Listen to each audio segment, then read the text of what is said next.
বিয়ের পরেও কিন্তু বারবার আমাকে মোমো খাওয়াতে নিয়ে আসবে, যখন বলবা তখন, ঠিক আছে? শুধু খাওয়ার বাইনা, আর কোনো বাইনা নেই। এই দিক থেকে আমি ভালো আছি, শুধু খাই। আজকে বললাম না 500 টাকা খরচা। এই ম্যাডামের শুধু খাওয়া আর খাওয়া। এখন কি খাচ্ছ আবার? টক দই। তো কি করবো, ভগবান মুখ দিয়েছে খাওয়ার জন্য। মানে যখনই দেখবা তখনই শুধু খাওয়া আর খাওয়া। আজকে একটু মোমো খেতে নিয়ে যাবা? ওই দেখো আমার খাওয়া। প্লিজ। এখন আমার মোমো খেতে যেতে ইচ্ছা করছে। হ্যাঁ, সন্ধ্যা হয়ে গেছে।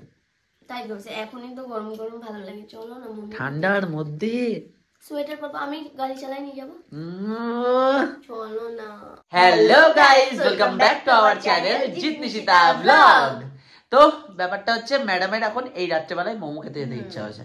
মেন কথা হলো বৌদিদের বাড়িতে এসে না খুব টায়ার্ড ছিলাম, ওর জন্য দুজনেই শুয়ে পড়েছিলাম। হ্যাঁ, দুজনেই মানে খাওয়া দাওয়া করে যে যার মতন ঘুম, ঠিক আছে। আর ব্যাপার হচ্ছে এখন সন্ধ্যাবেলা উঠেছি, ম্যাডাম দেখি দই নিয়ে বসে গেছে আর বলছে এখন আমাদের মোমো খেতে নিয়ে চলো।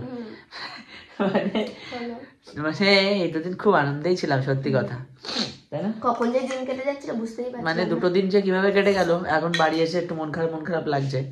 চলো, কিছু করার নেই, নিজের বাড়ি স্বর্গ, তাই তো? তাহলে চলো সোয়েটার টোয়েটার পরে একেবারে দেখা হচ্ছে, চলো।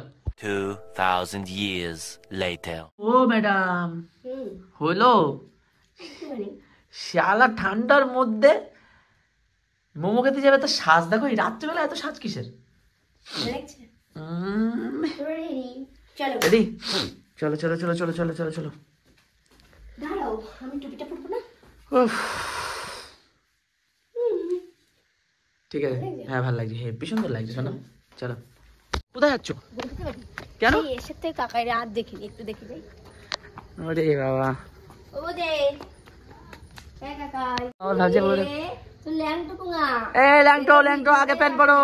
কাকাই, আমি গোবরডাঙ্গায় যাচ্ছি, তোমার জন্য কি নিয়ে আসবো? হাত দাও। ক্যাডবেরি নিয়ে আসবো?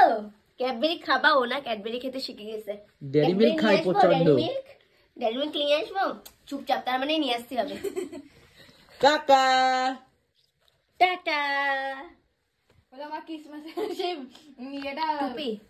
না, ওর ক্রিসমাসের গিফট দেওয়া হয়নি তো, ও তো মামা বাড়ি ছিল, সবাইরে গিফট দিয়েছিলাম, ওরে দেওয়া হয়নি। কাকুন কাকার জন্য আনতে হবে, তাহলে ডেয়ারি মিল্ক আনবো কাকার জন্য, ঠিক আছে? তাহলে টাটা, আমরা দিহাটা। লা লা লা লা ঘুরবে ওই দেখ ঘুরবে, লা লা লা লা লা লা লা লা। আর একটা কথা তোমাদের তো দেখানো হয়নি, দেখো লাইট লাগিয়ে আমাদের গাড়িটা কি সুন্দর লাগছে। বিয়ের আগের প্রস্তুতি, বিয়ের আগের প্রস্তুতি একটা। আর এখানে সেই টাইলসটা বসিয়েছে, ঘোড়া টক বক টক বক টক বক। এগুলোর ভিডিওতে দেখানো হয়নি বলো? হ্যাঁ না, এই যে লাইট জ্বলা পরে এরকম লাগছে। আরে দেখো এই ফুল গাছটা এখানেই লাগিয়েছি। ফুল গাছ না, ওটা শুধু গাছ। সরি, শুধু গাছটা এখানেই লাগিয়েছি। কিসের ফুল হবে? হয় না, এই যে একটা লাইট। এগুলো না আমরা একটা বাড়ি দেখে এসেছিলাম, ভীষণ ভালো লাগছিল, ওর জন্য গোলু আর আমার ইচ্ছা হয়েছিল যে এটাও আমরা লাগাবো। কিন্তু আমরা কালারিং লাগিয়েছি, আর ওরা কেমন সাদাটা লাগিয়েছে। Warm colour. আমাদেরটা ওয়াম কালার হয়, মানে এক একটা সুইচ জ্বালালে, আর উপরে ওই যে ঝাড় টাইপের। চলো শোনা, আমি এইসব করতে করতে তোমার আর আজকে যাওয়া হবে না। হেলমেটটা নিয়ে আসো, যাও। বাবা, আবার হেলমেট? তো হেলমেট ঠান্ডা, কিছু মনে থাকে না। যাও আমার দিয়ে নাও, চলো।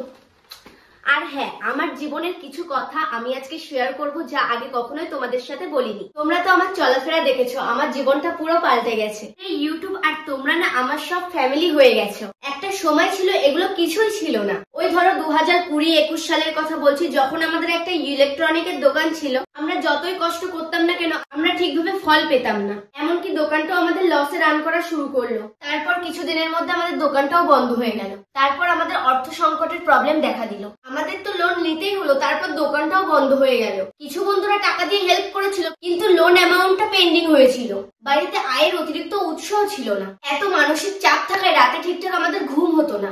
আর তখন ইউটিউব সম্বন্ধে আমরা এত কিছু জানতাম না যে সেখান থেকে টাকা ইনকাম করব। প্রতি মাসে আমাদের লোনের পরিমাণ শোধ করতে হতো। অবশেষে আমার বৌদি এক জ্যোতিষীর খোঁজ দেয় এবং সেখানে কথা বলতে বলে।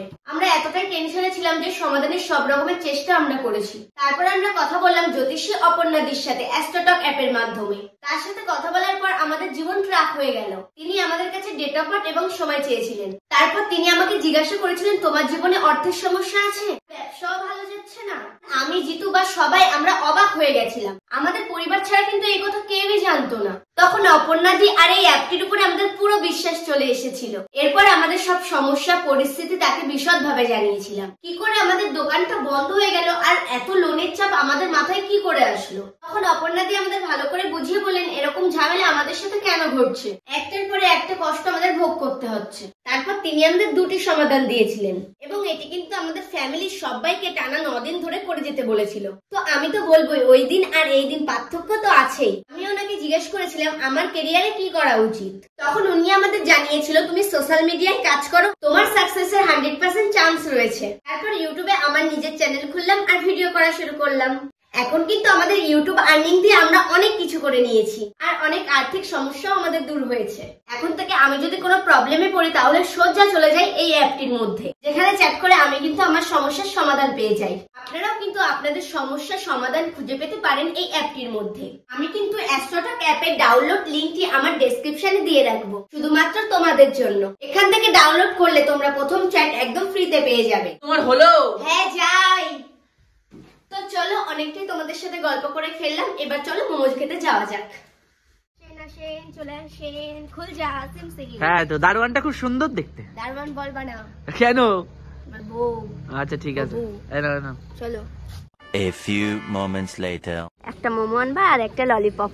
এই যে ঠান্ডার মধ্যে তোমরা কি এরকম তোমাদের বউয়ের এরকম সব পূরণ করো? বিয়ের পরেও কিন্তু বারবার আমাকে মোমো খাওয়াতে নিয়ে আসবে, যখন বলবা তখন, ঠিক আছে? তোমরা মোমো লাভার এত পরিমাণে কেউ হয় আমি এই দেখলাম। মোমোওয়ালা দোকানদার দেখে বুঝতে পারবে এদের হুট করে মোমো খেতে ইচ্ছে খাচ্ছে, তাই এরা চলে গেছে। হ্যাঁ যাও, এটা ললিপপ বলবা। হ্যাঁ আচ্ছা ঠিক আছে, আমি নিয়ে আসি, দাঁড়াও ধরো। তো দাও দাও দাও। এটা খেতে লাগো আর এটা ইয়ে নেই তোমার, ইয়ে নেই, ললিপপ নেই, উইংসটাও ভালো। তাই? ও ঠিক আছে। ভালো বাবা বাঁচালে আমারে। আল্লাহ লোক।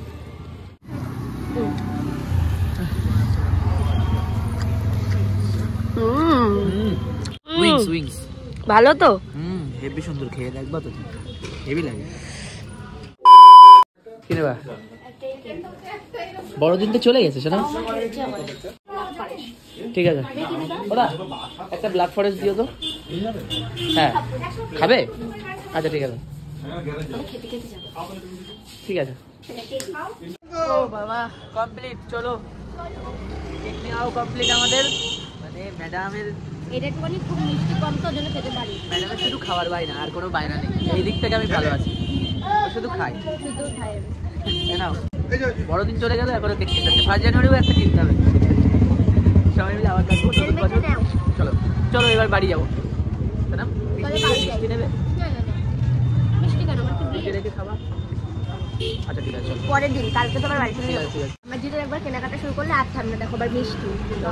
একবারে ফ্রিজে রেখে আসতে বললাম না 500 টাকা খরচা। খাও। শুধু আধ ঘন্টায়। চলো চলো চলো এবার বাড়ি যাবো, ঠান্ডার ভিতরে বাড়ি গিয়ে অনেক কাজ আছে। তো গাইস আমরা ফাইনালি বাড়ি চলে এসেছি আর তখন কাকাইকে ক্যাডবেরি দিতে আসবো, তখন কাকাই ঘুম পড়ে গেছে। দেখো ঘুমাচ্ছি মা, কাকাই ঘুমাচ্ছে না। তাহলে ওর কাকাইয়ের মা নেও, ওখানে রেখে দাও, ওখানে রেখে দাও। এখানে থাক, তাহলে কাকাইরে দিয়ে দিও সকালবেলা। দেখো শুধু বসে পড়ে এইসব হাবি জুবি খাবে, আজকে আমি সব নালিশ করে দেবো। হ্যাঁ শুধু বসে পড়ে এইসব হাবি জুবি খাবে। ভাত খেয়েছো? খাওনি তো? হ্যাঁ কি কি খেলে এখানে বসে বসে? আবার কেক, কেক, লেবু। লেবু আর ক্যাডবেরিটাও খাবা, তাই তো? কিন্তু ভাত খাবা না। তারপরে এখন ভাবছি যে ভাত কি খাবো। ওই যে দেখো, তাহলে একটা ভাত খাওয়া নিয়ে এত রকম সমস্যা সোনামের। তো সোনাম, তোমার কি ভাতের খিদে পায় না? তুমি সরো, তুমি এখান থেকে সরো। কেন? যাই হোক শোনো, তুমি খেয়েছো? আমি তো খেয়ে আসলাম, তুমি তো খেতে দিলে। হবে আমার, তোমার খাওয়া মানে আমার খাওয়া। ও তুললাম। ভাবি আমার পেটটা ভরা ভরা লাগছে। হ্যাঁ নিব্বা নিব্বিদের মতন কথাবার্তা কম করো। শোনো চলো এবার ব্লগটা শেষ করে দিই। চলো গাইস টাটা। ব্লগটা যদি তোমাদের ভালো লাগে অবশ্যই লাইক কমেন্ট শেয়ার করবে, চ্যানেলটি সাবস্ক্রাইব করবে। টাটা। বাহ আমার কিছু বলাই লাগলো না।